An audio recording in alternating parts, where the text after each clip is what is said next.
Welcome back to Mastering MMA. I'm Coach Lee here with you again.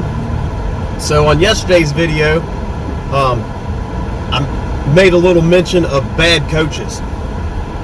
So I wanted to elaborate on that. If you didn't catch the video yesterday, I will try to put a card up on top of this so you can watch that before this if you would like. But definitely come back to this because I'm going to elaborate on bad coaches. More so how to spot them. So the very first thing I'm going to say is I'm going to gear this more towards martial arts than sports in general, but a lot of this stuff applies to all coaches. Not all of it, but a lot of it. So the very first thing I'm going to say is if you found a coach that only tells you good job, you're doing great, it's only good things coming out of their mouth, they're not a good coach. They're not pushing you. If they're not telling you what you're doing wrong, how are you going to improve? Right? If you can walk in to a MMA gym and only hear good job, right, constantly, and you're in there a week and you never have anything corrected, they just keep telling you you're doing everything great, or you're doing that good and this good. How are you going to get better? Right? If you're already doing everything great on day one, if they can't pick apart your stuff by the first week at least, then how are they going to ever improve you? The first step to getting better is knowing what you're doing wrong, right? If you don't know what you're doing wrong, how can you correct it? If you came up through school writing down 2 plus 2 is 5, and nobody ever corrected you, you would never know any different. You would be an adult thinking 2 plus 2 is 5 if no one ever corrected you. If they just said, good job, whenever you did that. Good job. 2 plus 2 equals 5. Good job. You're going to think that's right. So, in general, you usually get that for a couple reasons. One, you have a coach who's afraid to hurt your feelings. Now, that being said, I do a lot of privates also. But the more I'm around people, the more I know how I can talk to them. I've actually had other coaches say something to me when they saw me in a private, tell somebody whatever technique they did was absolutely horrible. And they said something to me about it. Well, I was doing a private lesson with a guy I know wants to know if he's doing something wrong. If it's horrible, he wants to know it's horrible, and he's not too fragile to be told, that was crap. You did that absolutely horrible. We're going to do it again. We might do it 30 more times. That being said, I've also worked with people who I had to speak to more gently, right? So they might have done the exact same thing, and it might have been really bad. And I might approach them as all right, we need to do some work here. Let's focus down on this little bit. We'll break it down. And let's correct this. And I might break that into smaller sections of things that aren't as bad, right? Just pick out a minor detail instead of that was complete trash. But my goal at the end of the lesson is to point out all the things that made the technique they did complete trash. I hope that makes sense, right? So I might have person A where I can just come right off the bat and tell them that was horrible. We need to do a pile of work right here. And that person responds well to that. But person B, if I told them that, might completely shut down. Right? So you can't coach everybody the same. So the person that would completely shut down, I'm going to have to tell them little steps, right? We'll correct this little step, and now we're going to correct the next little step in the technique that they're doing. So that's one reason is people don't want confrontation with their students or their athletes. Another thing that happens, and I've heard of this way too much and I've seen it sometimes, is people are afraid they're going to tell somebody they're not doing something well, and they're going to get upset and not come back, and they're not going to be able to pay their rent for their gym or whatever it is at the time. And I've heard of this and seen this way too much. And I think that's probably the more common reason you get these coaches who are, good job, good job, good job. So that's another thing, right? And that's somewhere where communication can come into play. Like, if they're really pinching bills, they might be less likely to tell you, like, that's not good, like, we need to fix this, right? So some of that could be communication from your side, right? You might have a coach that knows how to teach well and knows good technique, but is afraid of the confrontation, right? So he'll just keep showing you the stuff, but not pick apart what you're doing wrong specifically, right? So that's somewhere where your communication with them can help out a lot. Be like, hey, coach, like I need you to tell me what I'm doing bad. Like, help me break down my bad technique and correct it because yours is good. So that's another reason.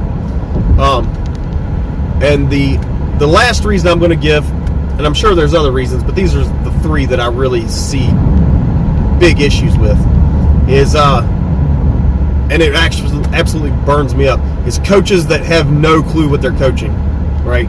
I'm sure if you've gotten on YouTube, you've seen fake black belts exposed, or things like that. Some coaches, and that's not saying they have to be able to do it, right? Because a lot of people understand how it works and can teach you how to do something, even though they might not be able to do it themselves for whatever reason, whether it be age or a coordination issue or whatever. Sometimes you'll find coaches that could do it, or that could teach it but couldn't do it. You see a lot of that in major sports. If you look around, a lot of coaches were never superstars in the NBA or the NFL or whatever, right? A lot of those guys, and they might have been able to do some of it, but they never reached that star level. But they can teach other people who have the ability to get to that star level. So I don't always knock people for not being able to do it. But I have seen people show technique that is just absolutely horrible. And that really burns me up. So a lot of times, they're not going to correct you because they don't know what the correct thing is. There's a major lack of confidence in their teaching. So they're afraid to be like, hey, this is wrong. I've seen it go the other way too, where people don't know what they're talking about, but will absolutely dog somebody out for not doing it the way they said. And, that's the complete opposite of the spectrum, but it still happens. But sometimes that's why a coach will never correct you, because they don't have confidence in what they're teaching. So you'll get that from time to time. So, playing off of that, another thing that you can spot a bad coach is a coach that doesn't know what they're talking about. And a good way to do that is, in this day and time, there is so much information at your fingertips. Obviously, you're watching my channel right now, so you realize you can get on YouTube and look up a million coaches. Hopefully I'm one of your favorite. But you can find lots of coaches, lots of athletes, and you can kind of tell who knows what they're talking about and who doesn't. Now, if you're completely green to this and you don't have any clue, you should be looking up people that you know what they're talking about, right? I'm glad you're on my channel, but I'm not a famous coach or a famous athlete. You've never seen me, well, I mean, you may have seen me compete on the internet, but chances are you haven't seen me compete or coaching high-level guys. And I haven't coached super high-level guys. I'll be honest with you about that. Well, I take that back. I have coached one guy that was nationally, or was ranked in the world at one point, but that's the only one that really got really high.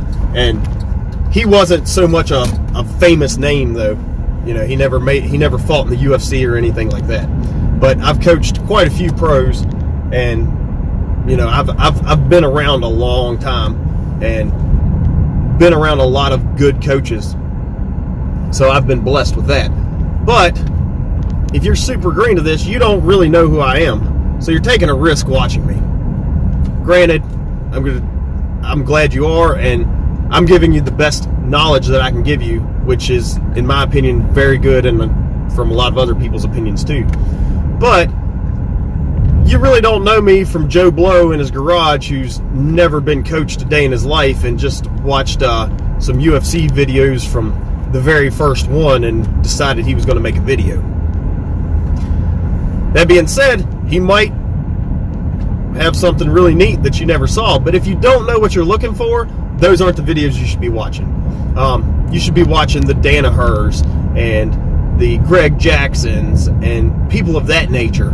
The people that are known to be good at what they're doing.